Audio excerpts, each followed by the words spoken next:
Desember, bulan yang seharusnya menjadi penutup tahun dengan harapan dan doa.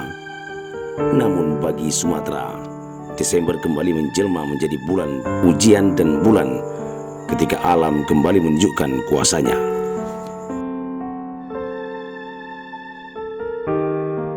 Bencana dahsyat melanda sejumlah wilayah di Sumatera. Aceh kembali menjadi salah satu yang paling merasakan dampak dari bencana tersebut.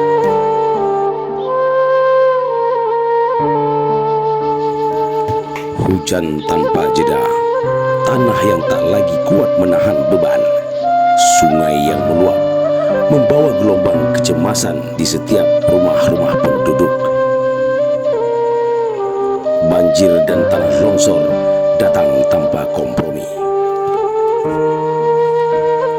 Hampir di seluruh pelosok kabupaten kota di Aceh, air bah menerjang menyisakan luka, ketakutan dan ingatan kelam.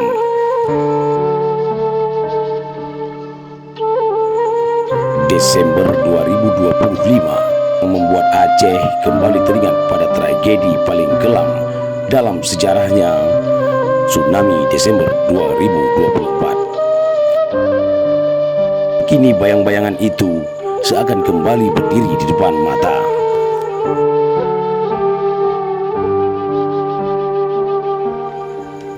Aceh Tamiang mengalami kerusakan paling parah. Air bah menelan desa-desa, menyapu pemukiman, dan memaksa ribuan keluarga mengungsi dengan hanya membawa pakaian di tubuh.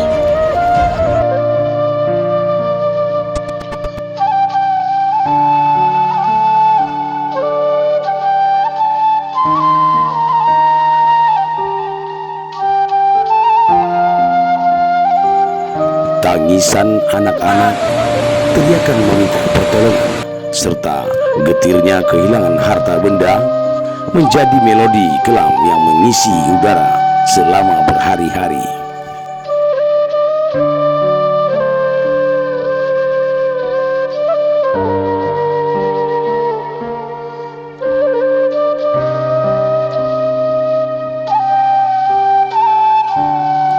Sementara itu, di belahan barat Aceh, bencana membawa dampak lain.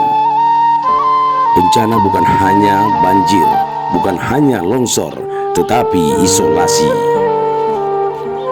Sejak 27 November, warga Aceh Barat hidup dalam kegelapan.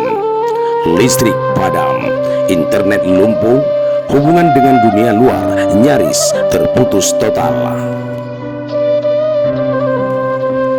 Gas LPG langka, BBM melonjak mahal, dan dalam 3 pekan terakhir, masyarakat hidup dalam ketidakpastian, dalam kecemasan yang tak pernah reda. Malam-malam panjang tanpa cahaya, tanpa informasi, tanpa kepastian. Kapan keadaan akan pulih, yang mereka punya hanyalah doa dan harapan. Di tengah segala keterbatasan, pemerintah Aceh Barat bergerak semampu yang mereka bisa, berupaya menetralkan keadaan, menyalakan kembali semangat yang mulai redup, dan memastikan setiap jangkal wilayah tersentuh bantuan. Relawan, TNI Polri, pejabat daerah, semua turun ke lapangan, menyusuri desa, melewati jalan-jalan rusak, membawa bantuan satu persatu.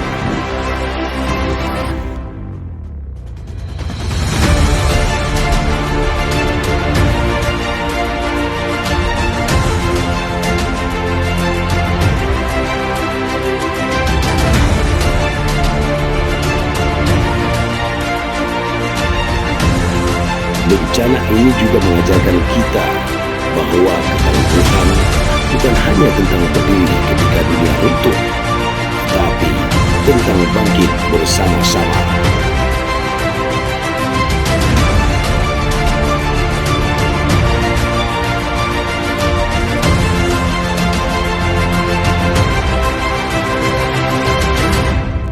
tengah duka yang menyelimuti Aceh,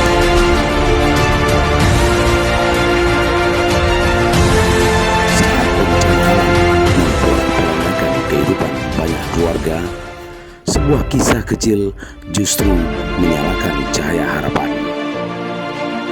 Dia hanyalah seorang bocah tanpa jabatan, tanpa kekuasaan. Namanya Ibrahim. Di rumah sederhana, Ibrahim memecahkan celengan tabungannya. Uang yang ia kumpulkan dari sisa uang jajan hari demi hari bukan untuk mainan, bukan pula untuk kesenangan pribadi, melainkan untuk membantu para korban bencana alam di Aceh. Ia bersama adiknya menyewa sebuah becak lalu menuju ke salah satu pasar tradisional di pusat kota Maulabo. Sesampai di pasar, ia pun membelanjakan sejumlah sembako. Sembako yang telah ia beli lalu ia sumbangkan melalui posko penanggulangan bencana alam Macan Asia untuk diserahkan kepada korban bencana alam di Aceh. Masya Allah, jadi berasnya. Kabar tentang Ibrahim pun sampai kepada Bupati Aceh Barat, Tarmizi SP. Dengan penuh haru, Tarmizi mengapresiasi jiwa kemanusiaan yang tumbuh begitu kuat dalam diri seorang anak kecil. Oh, dia ke rumahnya.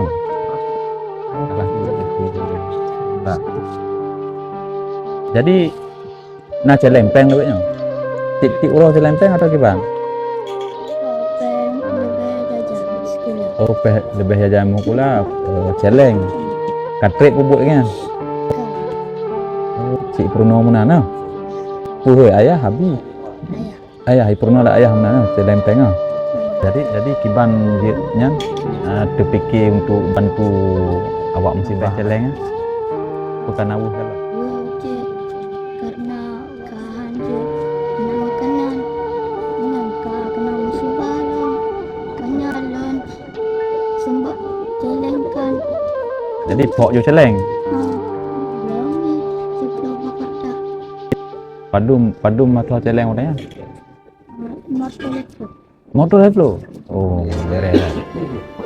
Beres lah. Jadi mulia lah tak. Nak ber? Kalau. Nah, tapi kalau menjabat Allah. Jadi pegah le rumah ber. Munyo tanya juk sedekah. 2 kali lipat le Allah Taala lebih dalam rempok. Ada nama urung sedekah yang lipat ganda le Allah Taala gebalah. Tengok ya. Sedekah habis-habis yo. Lagi yang saya nak di urung tiba tolong. Kalinya nyan jino juga tengok purno abang-abang, purno bapak-bapak yang na di Aceh Barat. Awak nyan jino tengok mutibah. I pelaku awak tanya. Jadi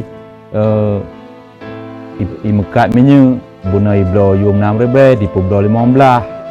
Kalian gas menanci, syapli pekan menanci barang-barang sembako.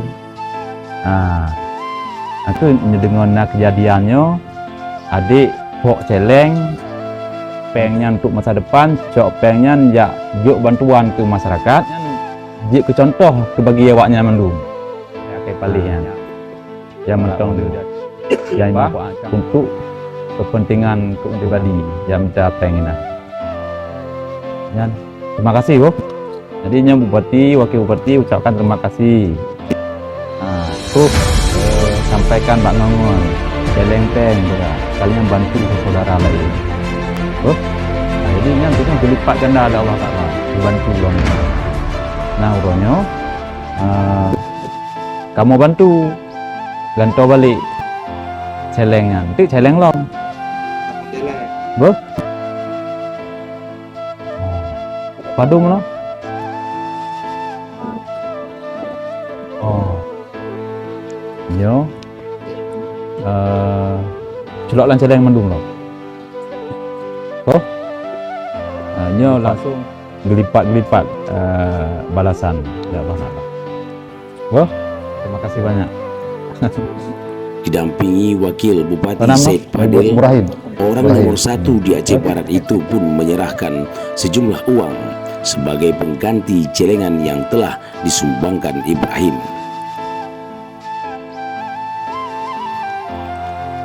Uang pengganti dari pemerintah tersebut tidak disimpan, tidak pula ditabung kembali. Dengan uang itu, Ibrahim justru membeli sembako, beras, minyak goreng, dan kebutuhan pokok lainnya.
Untuk kedua kalinya, Ibrahim kembali datang ke posko bantuan dan menyerahkan sembako tersebut kepada para korban bencana alam di Aceh.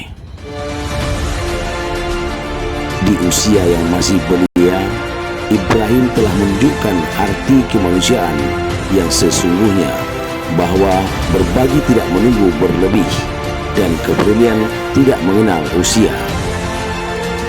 Dari tangan kecil Ibrahim pun lahir keteladan besar tentang empati,